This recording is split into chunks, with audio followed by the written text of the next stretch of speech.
શું આપણું છે કે સુખ દુઃખ છે જ નહીં, ભ્રમ છે. સુખ દુઃખ છે બધી કલ્પનાઓ છે, ખરેખર દેખાડો છે, વાસ્તવિકતા નથી. જીવનમાં લક્ષ્ય હોય તો સુખ કે દુઃખ, ટાઢ કે તડકો કઈ દેખાતું નથી. આ મારો અનુભવ છે. કઈ દેખાય જ નહીં તમને, સુખ શું દુઃખ શું, પણ લક્ષ્ય નથી એને આ બધું દેખાય. જે શક્તિમાંથી આપણે નિર્માણ થયા છીએ તે શક્તિમાં ઢળી જવું. ક્યાં દુઃખ આવે, ક્યાં સુખ આવે, ક્યાં દારિદ્રતા આવે? કઈ દરિદ્રતા કઈ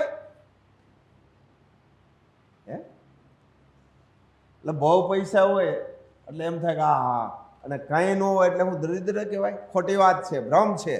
તમારી અંદરની આમ સાહેબી હોવી જોઈએ, અંદરની સાહેબી હોવી. ગમે એટલી સંપત્તિ હોય, જો અંદરની જો દારિદ્રતા, એ દારિદ્રતા હોય કે કંજુસાઈ હોય, એ દરિદ્ર જ છે.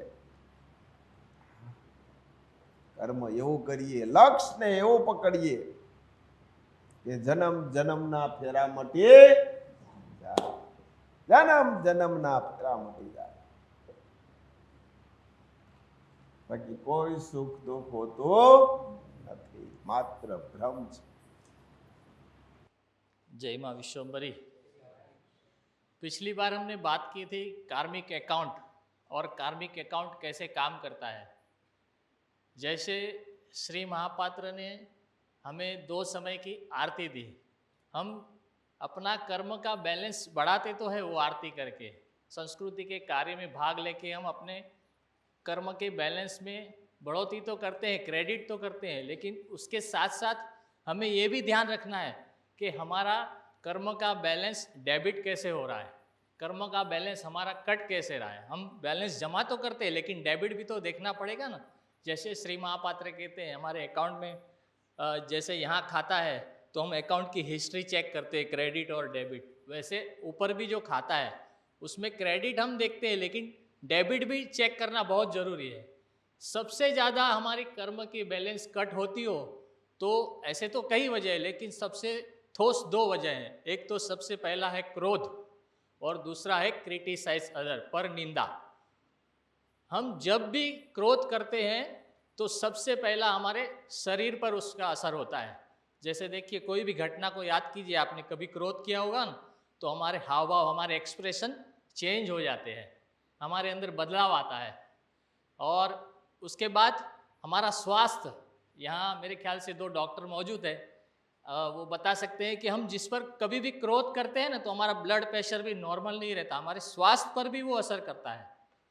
दूसरी बात, जब भी हम क्रोध करते हैं तो हमारा मन काम करने लगता है, हमारी बुद्धि बंद हो जाती है।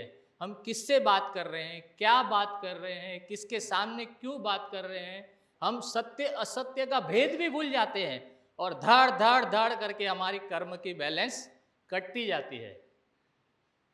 ऐसा कई बार श्री महापात्र भी बताते हैं। और दूसरा है वाइब्रेशन।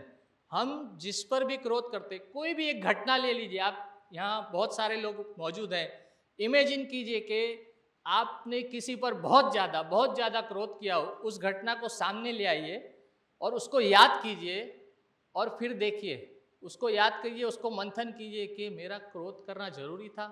सामने वाले ने कुछ भी बोला हो चाहे, लेकिन वो उसका संस्कार है।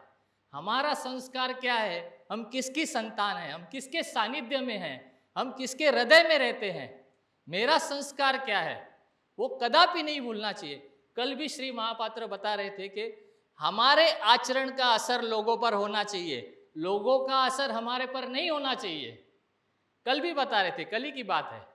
मतलब उस घटना को सामने ले आइए और याद कीजिए, ये मान लो कि ये सामने वाली व्यक्ति है और ये हम हैं, और उसने आपको कोई भी बात पर गुस्सा दिलाया और आपने कैसे रिएक्ट किया, आप उसको मंथन कीजिए, कैसे रिएक्ट किया, क्या ज़रूरी था क्रोध करना?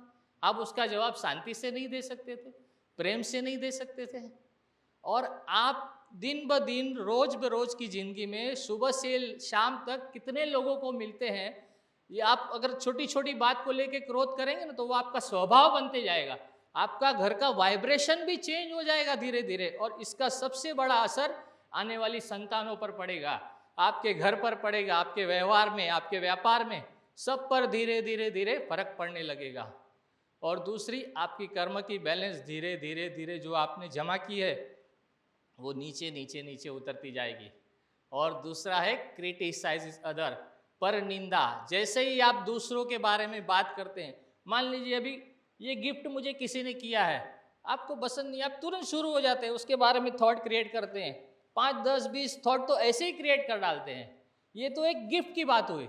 उसकी बजाय अगर कोई लोग है, कोई व्यक्ति है, तो हम तुरंत शुरू हो जाते हैं। जैसे मुझे श्री महापात्र ने अभी थोड़ी देर पहले डांट दिया, अरे फिर क्या हुआ, अरे आशीष भाई को महापात्र ने चिल्लाया, क्या हुआ, तुरंत शुरू नहीं हो जाते दूसरों के बारे में बात करना। है हमारी ये स्वभाव बदलने की बात है। श्री महापात्र हमें यहाँ से जो वैदिक सद्गुण देते हैं, 9 मोतियों की अनमोल माला दी है, 17 वैदिक सद्गुण दिए हैं, ये जीवन में उतारेंगे तो लोगों में और हमारे में फर्क होना चाहिए ना, कि उनमें और हम में क्या फर्क है। हम इनके सानिध्य में रहते हैं, इनके हृदय में रहते हैं, इनके साथ रहते हैं, तो लोगों की नज़र पहले हम पर है।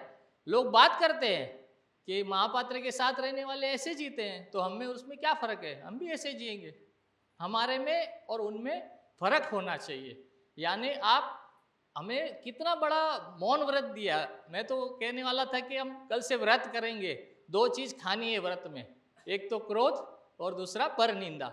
लेकिन उससे भी बढ़िया हमें महापात्र ने मौन व्रत दिया है। जितना जरूरत है उतनी ही बात करें, कम से कम बात करें। जहाँ हमारी ज़रूरत नहीं है वहाँ हम क्यों बात करते हैं, क्यों हम दूसरों के बारे में बात करते हैं। हाँ, हमारा विषय हम बात करें, बाकी ना करें। मौन व्रत, कितना बड़ा व्रत दिया है मौन व्रत। एक अद्भुत औषधि है, हमारे अंदर जो शक्तियाँ पड़ी है उसे जागरूक करने की औषधि है। कल ही श्री महापात्र बता रहे थे। तो आज से हम प्रण ले के कल से हम जैसे महापात्र के सानिध्य में जैसे हमें उनका आचरण हम देखते हैं तो उस प्रकार का जीवन जीवेंगे। जय माक्षर। આપણે રસ્તામાં હાલ્યા જતા કાંટો પડ્યો હોય એ આપણને લાગે, પછી એની ઉપર ક્રોધ કરીને પાછો કાંટાને મારવા જાય તો શું થાય? પાછો વાગે. કારણ કે એનું જે કાંઈ છે એની વૃત્તિ એ લાગવાની જ છે. તો અમુક એવા હીન ખડ હોય એની સામે તમે ગમે એમ કરો, એને હાચી વાત કરવા જાય ને તો એ સામ બીજું બોલે, તો બોલીએ જ નહીં. તો હે કાંટામાં સુધારો આવવાનો જ નથી. એવી રીતે અમુક એવું ખડ છે માણામાં, બધામાં છે, તો એમાં કોઈથી સુધારો આવે જ નહીં. આપણે વારંવાર કહીએ છીએ ને કે ખડમાં ફળ આવે નહીં. એમ અમુક વૃત્તિના એવા છે એમાં ફેરફાર થાય નહીં. આપણે એને મહેનત કરીને કરવા જઈએ છતાં એ ઉલટાનું આપણું બીજું બોલશે.